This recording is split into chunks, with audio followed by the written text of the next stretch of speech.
नमस्कार दोस्तों, मैं हूं विशाल और आप देख रहे हैं मेरा यूट्यूब चैनल। टाइटल और थंबनेल से तो आप समझ गए होंगे कि हम किस टॉपिक पे बात करने वाले हैं आज। हाँ, आज हम बात करने वाले हैं OMG मूवी के बारे में। इस मूवी में जो जो गलत बातें कही गई हैं, आज हम उन सभी गलत बातों का जवाब देंगे। दोस्तों, मैं जानता हूँ कि आप में से बहुत से ऐसे लोग होंगे जो इस मूवी को बहुत पसंद करते हैं। तो मैं आपको ये पहले ही बता देना चाहता हूँ कि मैं किसी एक्टर को हेट नहीं करता। मैं आज जो भी बात करूँगा वो मूवी के किरदार को लेकर करूँगा, ना किसी एक्टर के ऊपर करूँगा। मुझे किसी एक्टर से हेट नहीं है। तो जो भी आज बात होगी वो सिर्फ मूवी के किरदार के ऊपर होगी। जैसे कांजी भाई इस मूवी का एक किरदार है, तो उस किरदार के ऊपर बात होगी, ना कि मूवी के एक्टर्स के ऊपर। दोस्तों, इस मूवी में ऐसी बहुत सी गलत बातें कही गई हैं जिनको लोगों ने सच तक मान लिया है, क्योंकि वो इतने आत्मविश्वास के साथ कही गई हैं। तो आज सभी इन बातों का आज हम जवाब देंगे। तो दोस्तों, चलो वीडियो शुरू करते हैं। बैठे हैं मेरे सीने में तेरी जानकी, बैठे हैं मेरे सीने में श्री। दोस्तों, पहले तो मैं आपको ये बता दूं कि मैं इस मूवी के बाबाओं के सपोर्ट में नहीं हूँ।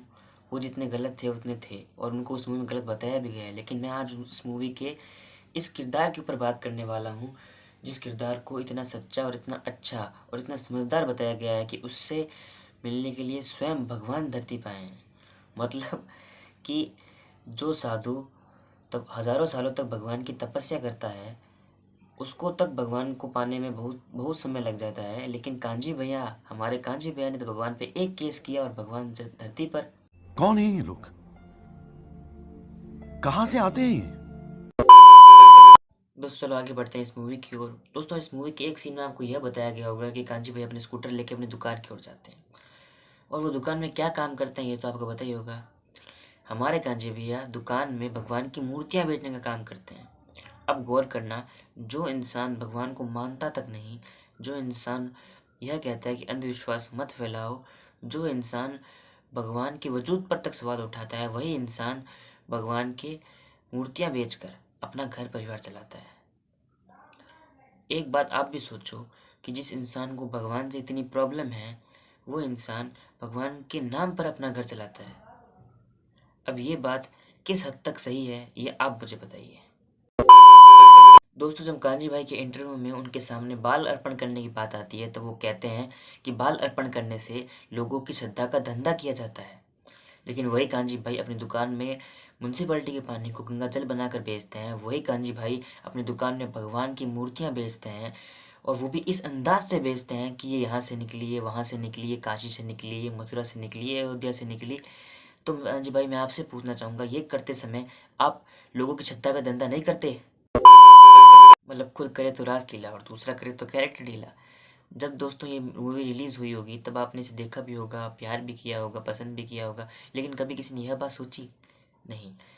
इस मूवी में जो कांजी भाई ने कहा है, जो जो बातें कही है, उसको उन लोगों ने बिना किसी विरोध के और बिना किसी तथ्य को जाने हुए ही मान लिया। दोस्तों, पहले तो मैं आपको ये बता देना चाहता हूँ कि मैं इस मूवी के किसी भी अंधविश्वास के समर्थन में नहीं हूँ। मैं मानता हूँ कि आजकल के समाज में हमारे बहुत से अंधविश्वास ऐसे फैले हुए हैं, लेकिन मैं उनके समर्थन में नहीं हूँ। और लेकिन मैं इस मूवी में जो गलत बातें हुई हैं उनके विरोध में ज़रूर हूँ। दोस्तों, जो मैंने बाल अर्पण करने की बात कही थी, उस बात पे भी हम आगे बात करेंगे। लेकिन पहले हम कांजी भाई से इन सवालों का जवाब मांगते हैं। हाँ कांजी भाई, आप नहीं करते थे लोगों की श्रद्धा का धंधा? बताइए। और मुझे ये समझ नहीं आता कि जो लोग कांजी भाई के पास मूर्तियाँ खरीदने आते हैं उनका, कि मतलब कौन सा दुकानदार ऐसी मूर्तियाँ बेचता है या फिर ऐसे कोई भी इस तरीके से ऐसे सामान बेचता है।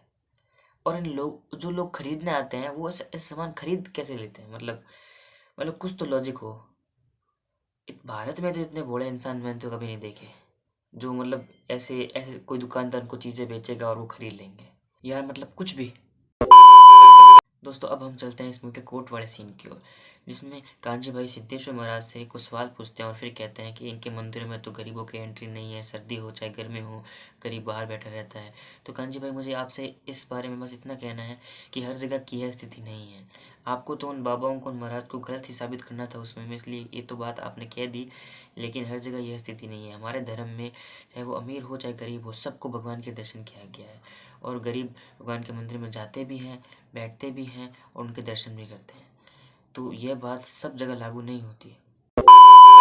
दोस्तों बात करते हैं उस सीन के, उस लाइन के ऊपर जिसमें कांजी भाई जिस हिसाब से कहते हैं कि वो खुद महादेव के मंदिर दूध का लोटा लेके गए थे और उन्होंने देखा कि वहाँ पे सब लोग एक पत्थर पे दूध अर्पण कर रहे हैं। तो पहले तो कांजी भाई ने वहाँ शिवलिंग को पत्थर कैसे कहा, पर लेकिन इस बात का विरोध किसी ने नहीं किया।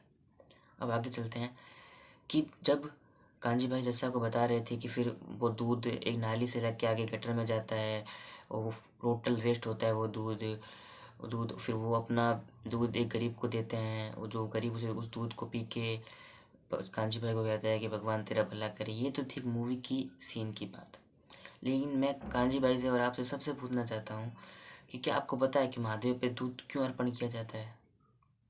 देखो धार्मिक मान्यता तो बहुत है, लेकिन मैं आपको एक फैक्ट बताता हूँ। महादेव पे दूध हम इसलिए अर्पण नहीं करते कि महादेव को ज़रूरत है, वो परम पिता परमेश्वर उनके पास सब है। हम महादेव पे दूध भी अपने स्वार्थ के लिए अर्पण करते हैं, क्योंकि जब हम महादेव पे कोई दूध अर्पण करते हैं तो महादेव पे दूध अर्पण करने से दूध पवित्र हो जाता है। चाहे कोई भी चीज़ अर्पण करेंगे वो पवित्र हो जाएगी, और उसके बाद जो दूध अर्पण करने से जो हमें पुण्य मिला है, उस पुण्य से हमारे कहीं ना कहीं अधर्म में भी धर्म जागृत हो जाएगा। कहीं ना कहीं हमारी जो हमसे कुछ पाप हुए होंगे गलती से, वो भी उसमें उनमें भी कहीं ना कहीं धर्म जागृत हो जाएगा। कहीं कहीं हमारे पास कोई काली कमाई गलती से आ गई हो तो उसमें भी धर्म जागृत हो जाएगा और हमारे पाप धुलेंगे। अब कुछ लोग कहेंगे कि अगर इसका मतलब जो गलत काम करते हैं लोग वो महादेव पे दूध चढ़ाएं और उनको सब पापों से मुक्ति मिल जाएगी। मैं आपको ये बता देना चाहता हूँ कि पाप हमेशा वही माफ़ होते हैं जो गलती से हो जाएं या अनजाने में हो जाएं या फिर किसी मजबूरी में हो जाएं। जो जानबूझकर किया जाए वो पाप कभी माफ़ नहीं होता, उस पाप की हमेशा सज़ा ही मिलती है। चाहे आप गंगा मैया के पास चले जाओ अपने पाप धोने, तब भी वही पाप धुलेंगे जो आपसे अनजाने में हुए हों। और चाहे आप महादेव पे दूध अर्पण करो तब भी आपके वही पाप धुलेंगे जो आपसे अनजाने में हुए हों। और रही बात गरीबों की, तो भगवान ने कब रोका है कि आप गरीबों में दान मत करो, गरीबों की सेवा मत करो, कभी गरीबों की सहायता ना करो? भगवान तो खुद कहते हैं कि जितना मेरे पे अर्पण करो उससे डबल गरीबों में दान करो।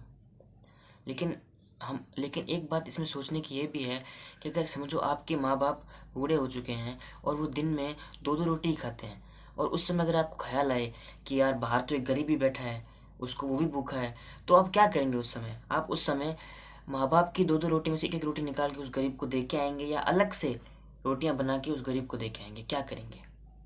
अलग से रोटियां बना गरीब को दे के आएंगे ना। क्यों? क्योंकि वो आपके माँ बाप हैं। तो एक बात आप भी सोचिए कि वो भगवान हम परम पिता परमेश्वर हैं, वो इस पूरे संसार के माँ बाप हैं, तो उस समय आप ऐसा नहीं करते। उस समय तो आप गरीबों का ख्याल आता है। उस समय तो आप ये सोचते हो कि या तो हम भगवान पर अर्पण करेंगे या गरीबों को दान करेंगे। क्यों? आप अगर 10 रुपये का दूध अगर भगवान पर अर्पण कर रहे हो तो आगे 100 रुपये का जो कोई भी चीज़ गरीबों में दान करो, उससे भगवान आपसे ज़्यादा खुश होंगे और ज़्यादा प्रसन्न होंगे आपसे, और आपको डबल पुण्य मिलेगा। लेकिन हम क्या करेंगे? या तो भगवान पर अर्पण करेंगे या गरीबों में दान करेंगे। क्यों? ऐसी मानसिकता क्यों बना रखी है हमारे समाज ने? जब बात भगवान की आती है तभी गरीबों का टॉपिक क्यों उठता है कि या तो हम गरीबों में दान करें या फिर भगवान पर अर्पण करें? आप दोनों भी तो कर सकते हैं। आपके पास 100 रुपये हैं, उनमें से अगर 10 रुपये का दूध आप भगवान पर अर्पण करें और 90 रुपये की बात कोई भी चीज़ गरीबों में दान करें, तो ये क्या सही नहीं होगा? भगवान ने कब कहा है कि मेरे पे तो इतना ही 1 किलो दूध अर्पण करना है तो 1 किलो ही करो, इतना करना है तो उतना ही करो? ये आप लोगों की इच्छा है कि आप अपनी बुद्धि का किस प्रकार उपयोग करते हैं। लोगों ने और समाज ने ये मानसिकता बना रखी है कि या तो हम भगवान पर अर्पण करेंगे या फिर हम गरीबों में दान करेंगे। कोई इन दोनों कामों को साथ में करने का नहीं सोचता और फिर भगवान के ऊपर ही दोष देते हैं कि हम भगवान को अर्पण कर रहे थे तो इसलिए गरीबों में दान नहीं कर पाए। भगवान ने नहीं कहा कि आप गरीबों में दान नहीं कर, बल्कि भगवान ने तो कहा है कि आप गरीबों में मुझसे जितना मुझ पर अर्पण करो उससे डबल गरीबों में दान करो। लेकिन लोग ऐसा नहीं करते, तो इसमें लोगों की गलती है। इस मामले में भगवान के ऊपर कोई उंगली नहीं उठ सकती। दोस्तों एक बात मुझे आप बताइए कि ये जो गरीबों को दान करने का मुद्दा है वो मंदिर के निर्माण के समय या फिर भगवान को कुछ अर्पण करते समय क्यों उठता है?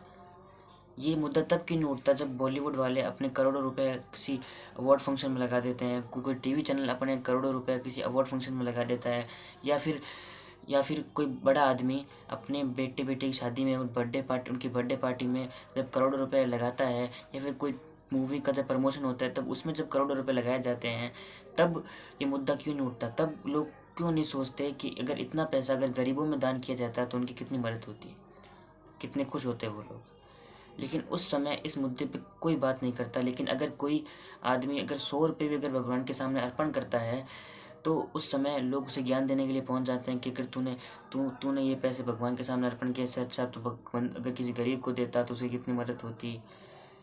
तो मैं पूछना चाहता हूँ कि क्या केवल हिंदुत्व को टारगेट किया जा रहा है? चलो छोड़ो, ये तो अब सिस्टम बन चुका है। चलो इस मुद्दे पे हम कभी फिर बात करेंगे। लेकिन कांजी भाई, आप आज ये तो समझ गए होंगे कि महादेव पे दूध क्यों अर्पण किया जाता है और गरीबों का मुद्दा उससे किस प्रकार अलग है। दोस्तों, अब हम उस मूवी के कांजी भाई के इंटरव्यू वाले सीन के ऊपर बात करेंगे। उस सीन में कांजी भाई ने बाल अर्पण को लेकर टॉपिक उठाया है और मूर्ति पूजन के ऊपर टॉपिक उठाया है। तो हम पहले बाल अर्पण करने वाले टॉपिक को देखते हैं। दोस्तों, ये जो बाल अर्पण करने का टॉपिक है वो आज से चालू नहीं हुआ है, वो हमारे प्राचीन युगों से बाल अर्पण करने की जो प्रथा है चलती आ रही है। और जब पहले लोग बाल अर्पण करके आते थे तब वो तो बाल अर्पण करके आ जाते थे, लेकिन बाद में उन बालों का कोई इस्तेमाल नहीं होता था। लेकिन आजकल कुछ कंपनियां उन बालों का इस्तेमाल करके उनसे पैसे कमाती है और उन पैसों का इस्तेमाल कुछ स्कूल, कॉलेज, कुछ ट्रस्ट चलाने में या हॉस्पिटल बनाने में, इन चीज़ों में इन पैसों का इस्तेमाल भी होता है। दोस्तों, यह सवाल हमारे इस मूवी में जो कांजी भाई का इंटरव्यू ले रही थी, जो रिपोर्टर दीदी थी, उन्होंने भी ये सवाल पूछा था कांजी भाई से। तब कांजी भाई ने कहा कि स्कूल कॉलेज तो इनको बनवाने पड़ेंगे, क्योंकि जब ये ब्लैक का पैसा है, इसको वाइट में ट्रांजैक्शन तो कुछ ना कुछ तो दिखाना ही पड़ेगा, नहीं तो इनकम टैक्स वाले आके उनका गला पकड़ेंगे। तो कांजी भाई, मैं आपसे ज़्यादा बड़ी बात नहीं करूँगा, बस एक छोटी सी बात कहूँगा कि पहले जब हमारे जो लोग जो बाल अर्पण करते थे उन बालों का कोई इस्तेमाल नहीं होता था। लेकिन अगर आज कोई उन बालों का इस्तेमाल करके कुछ पैसे कमा रहा है, उन पैसों को अच्छे काम में यूज़ कर रहा है, तो इसमें गलत क्या है? माना ब्लैक मनी रखना गैर कानूनी है, लेकिन अगर पहले तो इन बालों का इस्तेमाल होता ही नहीं था, लेकिन अगर आज होता है और उससे अगर कुछ अच्छा काम होता है तो उसमें क्या गलत है?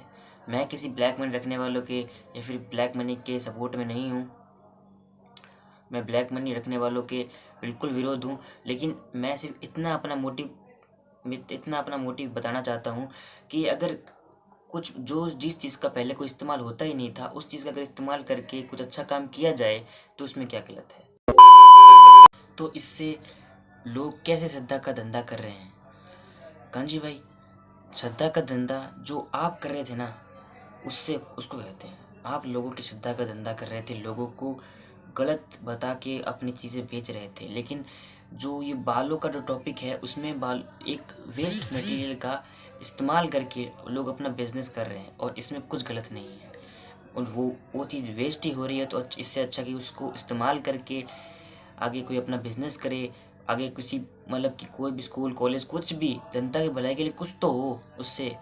तो दोस्तों, आप ये तो समझ ही गए होंगे कि मैं क्या कहना चाहता हूँ। दोस्तों, अब आते हैं मूर्ति पूजा की बात के ऊपर। कांजी भाई, मैं आपको ये बताना चाहता हूँ कि हमारे हिंदू धर्म में मूर्ति पूजा नहीं होती है, हमारे यहाँ पे साक्षात भगवान की पूजा होती है। दोस्तों, आप ये तो जानते होंगे कि हमारे जब मंदिरों में भगवान की मूर्ति स्थापित की जाती है, उससे पहले उस मूर्ति की प्राण प्रतिष्ठा की पूजा होती है और उस पूजा के बाद ही मंदिर में मूर्ति स्थापित होती है। तो दोस्तों, उस प्राण प्रतिष्ठा की पूजा के बाद हम हिंदू लोग यह मान के चलते हैं कि वहाँ पर कोई मूर्ति नहीं, वहाँ साक्षात भगवान विराजमान है। हमारे हिंदू धर्म में साक्षात भगवान की पूजा की जाती है। लेकिन कांजी भाई ये कहते हैं कि जो भगवान को मंदिरों में या मूर्तियों में ढूंढते हैं, उन्हें भगवान कभी नहीं मिलते। लेकिन मैं यह कहना चाहूँगा कांजी भाई आपसे कि हमारे धर्म में कुछ ऐसे भी लोग पैदा हुए हैं जिन्होंने मूर्तियों से इतना प्रेम किया है कि उन मूर्तियों में तक जान आ गई है। और रही बात उन मूर्तियों की जिनकी पूजा ना हो रखी हो या जिनको हम अपने घर में रखते हैं, तो क्या हमें उनका सम्मान नहीं करना चाहिए? दोस्तों, मैं आपको एक उदाहरण देता हूँ। अगर आपके माँ बाप की आपके पास कोई फ़ोटो है, तो क्या आप उसे ऐसे ही फेंक देंगे, उसका आदर नहीं करेंगे, उस पर थूक देंगे? नहीं करेंगे ना। ऐसा आप ऐसा ये जानते हुए भी नहीं कर रहे हैं कि आपके माँ बाप आपके पास जीते जागते बैठे हैं, फिर भी आप उनके आदर में उनकी तस्वीर तक को आदर दे रहे हैं। तो ऐसा ही हम अपने भगवान के साथ करते हैं, चाहे उस मूर्ति की पूजा हो रखी हो चाहे ना हो रखी हो, लेकिन हम यही मानते हैं कि वो भगवान है। और यही हमारा धर्म और संस्कृति है कि हम अपने भगवान की बहुत इज्जत करते हैं और अपने भगवान को अपने माँ बाप समान समझते हैं। और रही बात मंदिरों की, तो कांजी भाई कहते हैं कि जब भगवान सब जगह है तो मंदिरों की क्या ज़रूरत। तो कांजी भाई हवा सब जगह है, लेकिन अगर आपके स्कूटर का टायर पंचर हो जाए तो आपको पंचर की दुकान पे ही जाना पड़ेगा। दोस्तों उसी प्रकार भगवान सब जगह है, लेकिन उनको मानने का, उनको पूजने का, उनके सामने माथा टेकने का एक विशेष स्थान तो होना ही चाहिए, जहाँ पे हम अपने भगवान से अपनी दुख सुख की बात कर सकें, जिसने जहाँ भगवान को हम अपनी समस्या बता सकें। दोस्तों कांजी भाई ने जाते जाते एक बात कही थी कि धर्म या तो इंसान को बेबस बनाता है या आतंकवादी। तो कांजी भाई, मैं नहीं जानता कि आपके लिए धर्म की क्या परिभाषा है, लेकिन मेरे लिए धर्म की परिभाषा यही है कि जब तक इंसान अपने धर्म को नहीं जानेगा, ना तो उसमें संस्कार आएंगे, ना उसकी सोचने की शक्ति बढ़ेगी, और ना वो अपने गौरवमय इतिहास को कभी जान पाएगा। और इसका उदाहरण आप ये आज के इस कलयुग से लगा ही सकते हैं कि आजकल लोगों को धर्म का बिल्कुल ज्ञान नहीं है, ना लोग अपने धर्म को जानना चाहते हैं। तो आजकल आप देख सकते हैं कि क्या क्या कांड होते हैं। मुझे आपको बताने की ज़रूरत नहीं है। दोस्तों आशा करता हूँ कि आपको ये वीडियो पसंद आया होगा। अगर पसंद आया तो लाइक करें, कमेंट करें, ज़्यादा से ज़्यादा शेयर करें, और इस चैनल को सब्सक्राइब करना ना भूलें। दोस्तों आप मुझे कमेंट में ये भी बता सकते हैं कि मैं अगला वीडियो किस टॉपिक पर बनाऊँ। दोस्तों जय श्री राम। खत्म, bye bye, tata, good bye, गया।